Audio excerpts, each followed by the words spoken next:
ನಮ್ಮ ಮಾಜಿ ಮುಖ್ಯಮಂತ್ರಿಗಳು ಏನು ಹೇಳ್ತಾರೆ, ಆ ಭಾಗದ ನಾಯಕರುಗಳೆಲ್ಲ ಏನು ಹೇಳ್ತಾರೆ, ಅವ್ರ ಮಾತು ಕೇಳೋಣ. ವಿಜಯ್ನವ್ರಿಗೆ ಇನ್ನೊಂದು ದಿನ ಡೇಟಲ್ಲಿ ಒಳ್ಳೆ ಸ್ವಲ್ಪ ತಿಳಿ ಆಗಲಿ, ಆಮೇಲೆ ಬನ್ನಿ ಅಂತ ನಾನು ಅವ್ರಿಗೆ ರಿಕ್ವೆಸ್ಟ್ ಮಾಡಿದ್ದೆ. ಪ್ರಕೃತಿನ ಒಂದು ಉತ್ತರ ಕೊಟ್ಟಂಗೆ ಆಯ್ತಲ್ಲ, ಈಗ ನೀರು ಬಿಡ್ತಾ ಇದ್ದೀರಾ ಈಗ? ನಾಳೆ ನಮ್ಮ ಲೀಡರ್ಸ್ ಏನು ಹೇಳ್ತಾರೆ. ಈ ವಿಚಾರಕ್ಕೆ ಸಂಬಂಧಪಟ್ಟ ಹಾಗೆ ನಮ್ಮ ಪ್ರತಿನಿಧಿ ಹನುಮಂತು ನೇರ ಸಂಪರ್ಕದಲ್ಲಿ ಹೆಚ್ಚಿನ ಮಾಹಿತಿಯನ್ನು ಕೊಡ್ತಾರೆ. ಹನುಮಂತು, ಡಿ ಕೆ ಶಿವಕುಮಾರ್ ಹೇಳಿದ ಹಾಗೆ ವಿಜಯ್ ಆಗಮಿಸ್ತಾ ಇಲ್ಲ ಬೆಂಗಳೂರಿಗೆ ಅನ್ನುವಂಥ ವಿಚಾರ. ಸದ್ಯ ಬೇರೆ ದಿನಾಂಕ ಏನಾದರೂ ನಿಗದಿಯಾಗಿದೆಯಾ ವಿಜಯ್ ಆಗಮನಕ್ಕೆ?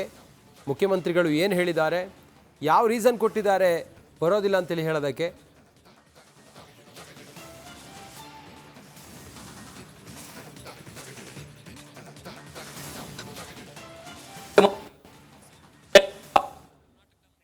ಅನ್ನುವಂತ ಸುದ್ದಿ ಸಾಕಷ್ಟು ಹರಡಿತ್ತು. ಮತ್ತೆ ಅಲ್ಲಿಂದನೂ ಕೂಡ ಸರ್ಕಾರದ ಮಟ್ಟದಲ್ಲಿ ಪತ್ರ ವ್ಯವಹಾರಗಳು ಕೂಡ ಜೋರಾಗಿ ನಡೀತಾ ಇತ್ತು. ಯಾವಾಗ ಸರ್ಕಾರದ ವಿಚಾರದಲ್ಲಿ ಕೇಂದ್ರ ಸರ್ಕಾರ ಕರ್ನಾಟಕ ಅಣೆಕಟ್ಟು ಕಟ್ಟಲಿಕ್ಕೆ ಯಾವುದೇ ರೀತಿ ಒಪ್ಪಿಗೆ ಕೊಡೋಕ್ಕಾಗಲ್ಲ ಅನ್ನುವಂತ ಮಾತನ್ನ ಹೇಳ್ತೋ, ಉತ್ತರವನ್ನ ಕೊಡ್ತೋ ಸದನದಲ್ಲಿ. ಮತ್ತೊಂದು ಕಡೆಗೆ ಕಾವೇರಿ ವಿಚಾರದಲ್ಲಿ CWRC ಮತ್ತು CWMA ದಿನಕ್ಕೆ 3,500 ಕ್ಯೂಸೆಕ್ ನೀರನ್ನ ತಮಿಳುನಾಡಿಗೆ ಬಿಡಬೇಕು ಅನ್ನುವಂತ ಆದೇಶ ಏನು ಕೊಡ್ತು. ಈ ಆದೇಶದಿಂದ ಕರ್ನಾಟಕ ರಾಜ್ಯದ, ಅದರಲ್ಲೂ ಕೂಡ ಹಳೆ ಮೈಸೂರು ಭಾಗದ ಕಾವೇರಿ ಜಲಾನಯನ ಪ್ರದೇಶದಲ್ಲಿರುವಂತಹ ರೈತರ ಆಕ್ರೋಶ ಸಾಕಷ್ಟು ಹೆಚ್ಚಾಯಿತು. ಮತ್ತೆ ಕನ್ನಡ ಪರ ಹೋರಾಟಗಾರರಿಂದನೂ ಕೂಡ ಸಾಕಷ್ಟು ಟೀಕೆಗಳು ಎದುರಿಸಬೇಕಾದಂತ ಪರಿಸ್ಥಿತಿ ಇತ್ತು. ಅದರಲ್ಲೂ ಕೂಡ ಈ ಒಂದು ಸಂದರ್ಭದಲ್ಲಿ ಕೇಂದ್ರ ಸರ್ಕಾರಕ್ಕೆ ತಮಿಳುನಾಡಿನ ಮುಖ್ಯಮಂತ್ರಿ ವಿಜಯ್ ಅವರು ಪತ್ರವನ್ನು ಬರೀತಾರೆ. ಮೇಕೆದಾಟು ವಿಚಾರದಲ್ಲಾಗಿರ್ಬೋದು ಯಾವುದೇ ರೀತಿಯ ಅನುಮತಿಯನ್ನ ಕೊಡಬಾರ್ದು ಅನ್ನೋಂಥ ಪತ್ರವನ್ನ ಬರೀತಾರೆ. ಹಾಗಾಗಿ ಕರ್ನಾಟಕದ ವಿಚಾರಕ್ಕೆ ಪತ್ರ ಬರೆಯುವಂತದ್ದು, ಆಕ್ಷೇಪವನ್ನ ಎತ್ತಿ ಕೇಂದ್ರಕ್ಕೆ ಪತ್ರ ಬರೆಯುವಂತವ್ರನ್ನ ಕರೆದು ಮಾತನಾಡುವಂಥದ್ದು ಎಷ್ಟು ಸೂಕ್ತ?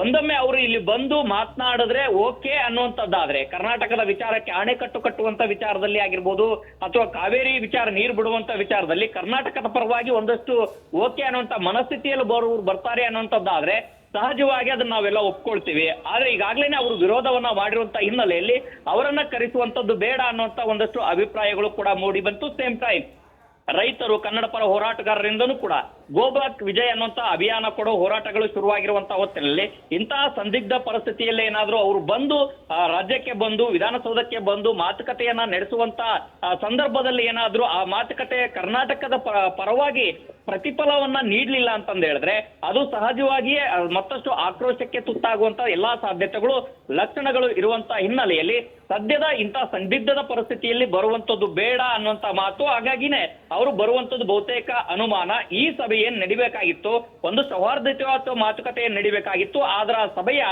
ಸಭೆಯ ದಿನಾಂಕ ಈಗ ಮುಂದೂಡಿರುವಂತ ಎಲ್ಲಾ ಲಕ್ಷಣಗಳಿರುವಂತದ್ದು. ಯಾಕೆಂತಂದ ಹೇಳಿದ್ರೆ ಒಂದೊಮ್ಮೆ ಯಾವುದೇ ರೀತಿಯ ಇಂತಹ ಸಂದಿಗ್ಧ ಹೋರಾಟಗಳಾಗಿರ್ಬೋದು, ಕನ್ನಡ ಪರ ಹೋರಾಟಗಳಾಗಿರೋ ರೈತರು ಹೋರಾಟಕ್ಕೆ ಇಳಿದೇ ಇದ್ದಂತ ಸಂದರ್ಭದಲ್ಲಿ ಏನಾದ್ರೂ ಬಂದು ಮಾತುಕತೆಯನ್ನು ನಡೆಸಿದ್ರೆ ಅದೊಂದು ರೀತಿಯ ಒಂದಷ್ಟು ಸೌಹಾರ್ದಯುತ ಮಾತುಕತೆ ಆಗ್ತಾ ಇತ್ತು. ಆದ್ರೆ ಈಗ ಸದ್ಯ ರಾಜ್ಯದಲ್ಲಿ ರೈತರ ಆಕ್ರೋಶ ಮತ್ತು ಕನ್ನಡ ಪರ ರೈತ ಹೋರಾಟಗಾರ ಆಕ್ರೋಶದಿಂದ ಹಿನ್ನೆಲೆಯಲ್ಲಿ ಇಂತಹ ಸಂದರ್ಭದಲ್ಲಿ ಬೇಡ ಅನ್ನುವಂತ ಹಿನ್ನೆಲೆಯಲ್ಲಿ ಈ ಸಭೆಯನ್ನ ಮುಂದೂಡಿಕೆ ಮಾಡಲಾಗಿದೆ. ಮತ್ತೊಂದು ಕಡೆಗೆ ಸರ್ಕಾರದ ಕರ್ನಾಟಕದ ವಿಚಾರಕ್ಕೆ ಸಂಬಂಧಪಟ್ಟಂತೆ ರಾಜ್ಯ ಸರ್ಕಾರವೂ ಕೂಡ ಈಗ ಒಂದಷ್ಟು ಸಮಾಧಾನವಾಗಿರುವಂತದ್ದು ಕಾರಣ ಏನಂತಂದು ಹೇಳಿದ್ರೆ ರಾಜ್ಯದ ಒಳಹರಿವು ಏನಿದೆ, ಬೇರೆ ಬೇರೆ ಜಲಾಶಯಗಳಲ್ಲಿ ಒಳಹರಿವು ಕೂಡ ಹೆಚ್ಚಾಗಿದೆ. ಹಾಗಾಗಿ ಸದ್ಯದ ಪರಿಸ್ಥಿತಿ ಸಮಾಧಾನವಾಗಿದ್ರೂ ಕೂಡ ಮುಂಬರುವಂತ ದಿನಗಳಲ್ಲಿ ಕುಡಿಯೋ ನೀರಿನ ಸಮಸ್ಯೆಯನ್ನ ನಿಭಾಯಿಸಬೇಕು ಅನ್ನುವಂಥದ್ದು ಸರ್ಕಾರದ ಮುಂದಿರುವ ಸವಾಲು. ಹಾಗಾಗಿ ಸದ್ಯದ ಪರಿಸ್ಥಿತಿ ನಾಳೆನೂ ಕೂಡ ಸರ್ವಪಕ್ಷ ಸಭೆ ಕರೆದಿರುವಂತಹ ಹಿನ್ನೆಲೆಯಲ್ಲಿ ಸರ್ವಪಕ್ಷ ಸಭೆಯಲ್ಲಿ ಯಾವ ರೀತಿಯ ಅಭಿಪ್ರಾಯಗಳು ಬರ್ತವೆ ಆ ಎಲ್ಲಾ ಅಭಿಪ್ರಾಯಗಳನ್ನ ಕ್ರೋಢೀಕರಿಸಿಕೊಂಡೇ ಮುಂದಿನ ತೀರ್ಮಾನ ಮಾಡುವಂತ ನಿಟ್ಟಿನಲ್ಲಿ ಡಿ ಕೆ ಶಿವಕುಮಾರ್ ಅವರು ಇದ್ದಂತೆ ಕಾಣಿಸ್ತಾ ಇರುವಂತದ್ದು. ರಂಜಿತ್, ಓಕೆ, ಥ್ಯಾಂಕ್ ಯು ನಿಮ್ಮೆಲ್ಲ ಮಾಹಿತಿಗಾಗಿ. ಕರ್ನಾಟಕ ತಮಿಳುನಾಡು ಮಧ್ಯೆ ಜಲ ಯುದ್ಧ. ತಮಿಳುನಾಡಿಗೆ ಕಾವೇರಿ ನೀರನ್ನು ಸರ್ಕಾರ ಹರಿಸುತ್ತಾ ಕಾವೇರಿ ನೀರು ಹರಿಸುವ ಸುಳಿವನ್ನು ಡಿ ಕೆ ಶಿವಕುಮಾರ್ ಅವರು ಕೊಟ್ರ. ಸಂಜೆ ಹೊತ್ತಿಗೆ ಒಂದು ಡ್ಯಾಮ್ ತುಂಬುವ ಸ್ಥಿತಿ ಇದೆ, ನೀರು ನಾವು ತಡೆ ಹಿಡಿಯಲಾಗುತ್ತಾ ಅಂಥೇಳಿ CM ಹೇಳಿದ್ದಾರೆ. ನಾವು ಇನ್ನು ತಮಿಳುನಾಡಿಗೆ ನೀರು ಬಿಟ್ಟಿಲ್ಲ, ಸುಪ್ರೀಂ ಕೋರ್ಟ್ಗೆ ಹೋಗಲು ತಮಿಳುನಾಡು ಸಿದ್ಧತೆಯನ್ನು ಮಾಡಿಕೊಂಡಿದೆ, ನಾವು ಕೂಡ ಅರ್ಜಿಯನ್ನು ಹಾಕೋದಕ್ಕೆ ಸಿದ್ಧರಿದ್ದೇವೆ ಅಂಥೇಳಿ ಡಿ ಕೆ ಶಿವಕುಮಾರ್ ಹೇಳಿದ್ದಾರೆ. ಬೆಂಗಳೂರಲ್ಲಿ CM ಡಿ ಕೆ ಶಿವಕುಮಾರ್ ಅವರು ಮಾತಾಡ್ತಾ ಹೇಳಿರೋದು ಇದು. ಡಿ ಕೆ ಶಿವಕುಮಾರ್ ಹೇಳಿಕೆ ಇತ್ತಲ್ಲ, ಇದು ಈಗ ರೈತರೆಲ್ಲರೂ ಕೂಡ ಯಾವುದೇ ಕಾರಣಕ್ಕೂ ಬಿಡಬೇಡಿ ಅಂತ ಹೇಳ್ತಾ ಇದ್ದಾರೆ. ಡಿ ಕೆ ಶಿವಕುಮಾರ್ ಅವರು ಮಾತ್ರ ಡ್ಯಾಮ್ ತುಂಬಿದ್ರೆ ನಾವೇನು ಮಾಡೋಕ್ಕಾಗತ್ತೆ ಅನ್ನೋ ರೀತಿಯಲ್ಲಿ ಮಾತಾಡಿದ್ದಾರೆ.